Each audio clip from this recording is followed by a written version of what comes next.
Okay, so before this, Russians had stopped Hitler in the battle for Moscow and the battle for Stalingrad, some of the bloodiest fighting ever. And they were now on the offensive, pushing the Axis slowly back to their homeland. But they had a lot of ground to cover. Remember that the Axis had made it all the way to the capital, to Moscow, before they were stopped.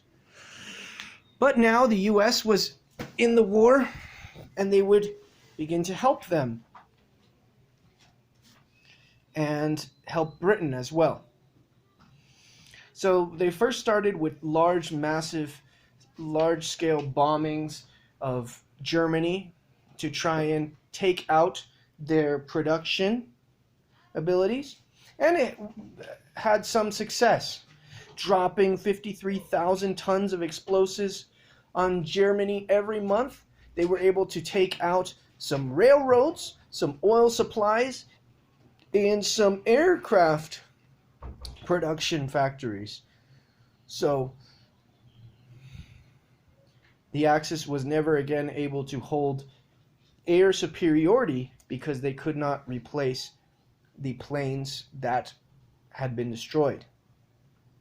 And here, where it says striking at the soft underbelly, what is the soft underbelly? Well, Italy was also part of the Axis powers, but it was a much weaker foe.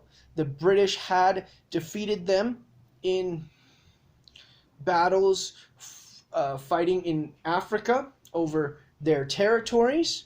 Remember that Italy and Britain both had colonies there, and Britain had large successes against Italy, and Italy could not take Egypt from them. Here we see in northern Africa. So Winston Churchill began to refer to the Italians as the soft underbelly of Europe, and that if they were to take back and drive the Axis back, that it would be through Italy. So Roosevelt agreed to Winston's plan, and the invasion of Italy begins. And it was some of the bloodiest fighting, but the Italian government collapsed and quickly left the war. But Germany, perhaps not surprised,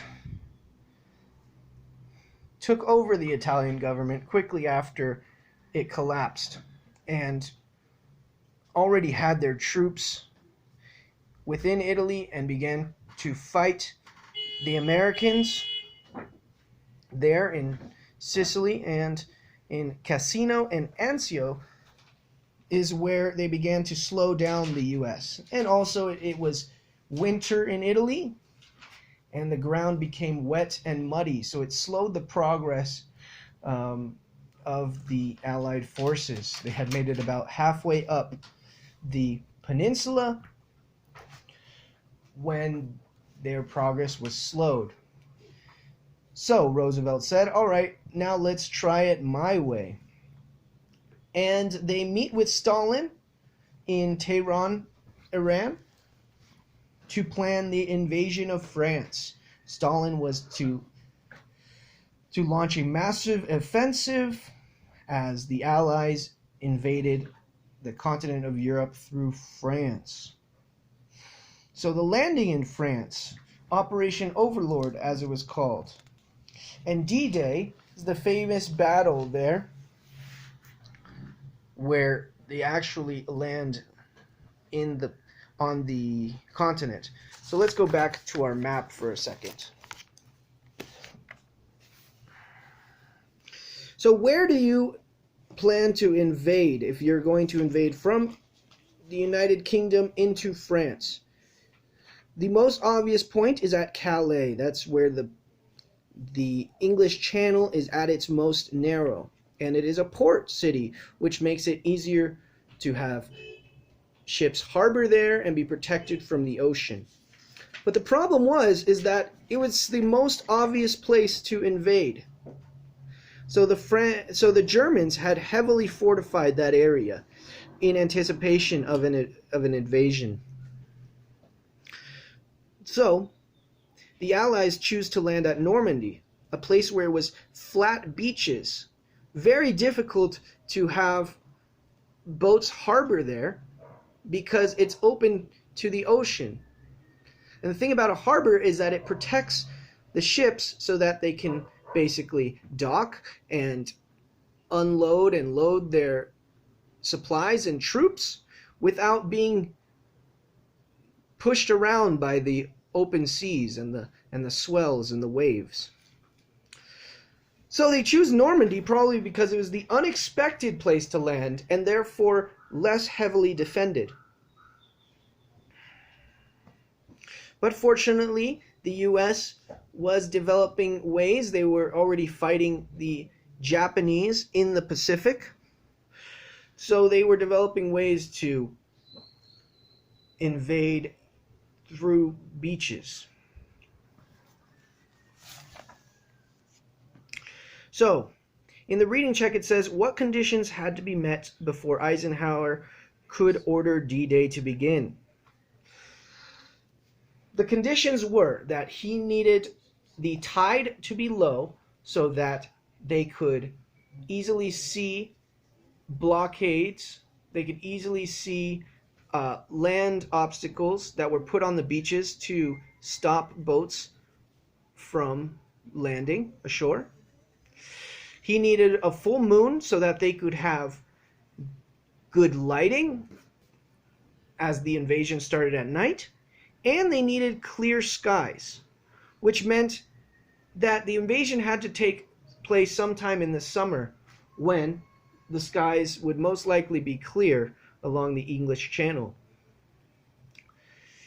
I imagine that this climate is a very cloudy and rainy place. So only certain times out of the year do they have very clear skies, unlike Guatemala. So, those three conditions. And Eisenhower chose the day just as the rain was clearing up. It was a chance, because if the storms had come back, it would have jeopardized the entire mission. But as the rain started to clear up, he maybe got some advice from a meteorologist saying that there's not going to be any storms coming for the next few days. And that's when they made their invasion, D-Day.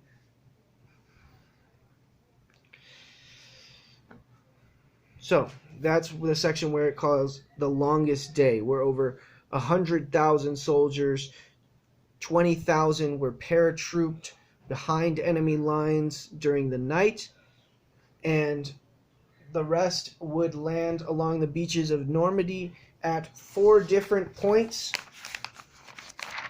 Let's see if you can see it here. And along the beaches that would later be called Omaha, Utah, Gold, and Juneau were, I think, the other, the British landing forces. Yeah. And Omaha was some of the bloodiest fighting. Some of the other beaches had more success, that some of the defenses were destroyed before the landing, but Omaha was really bloody fighting, maybe hearkening back to World War I that we looked at before, where people had to cross these long stretches of land as they were being shot at by machine guns. But okay, 2,500 men were killed on Omaha Beach, which is part of Normandy, named after the main battleship, the main American battleship of Omaha, or the landing group, you could say. And it was ultimately a success. So now on the other side, the Pacific Theater, driving the Japanese back. Here, the reading check asks, what strategy did the United States Navy use to advance across the Pacific? Well, that strategy was a two-prong attack. You have two generals. General Nimitz would attack through a strategy called island hopping, going from one major island to the next in the Central Pacific. As you can see in the map here, there are many little islands dotting the Central Pacific. And the second prong would be General MacArthur would attack along the Southeast Asia, taking back New Guinea and the Philippines. They would use Amtracs, which were amphibian vessels, ships that floated and could transport troops, well, really boats, like lanchas, you could say. But they also had the tracks from tanks so that they could move across rough terrain. And you can see here over 150,000 troops landed and invaded the Philippines.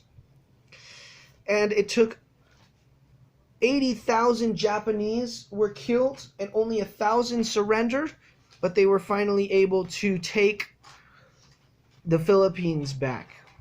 Now, why did so many Japanese die instead of surrender? Well, part of this idea of militarism, they believed some of the greatest thing was to die in battle for your country. So you would see here that this is definitely an example of this, that by 10 times more Japanese were, or 8 times more Japanese were killed than surrendered. They would continue fighting. And fighting would even continue after the Japanese army retreated in localized areas. The Japanese would continue to fight even after General MacArthur declared that the Philippines were taken back. And another example of this strong belief of the Japanese was the kamikaze, that fighter pilots, maybe in their desperation, would dive and crash themselves deliberately into American ships to try and destroy them, killing themselves, but also in the hopes of taking out valuable ships from the American fleet.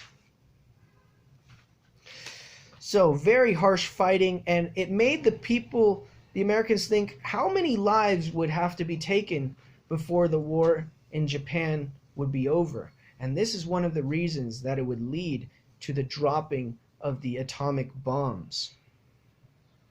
But that's for next time.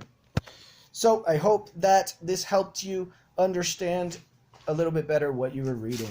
Thanks, guys, and feel free to send me any questions that you have to my email. All right, guys, have a great week. Take care.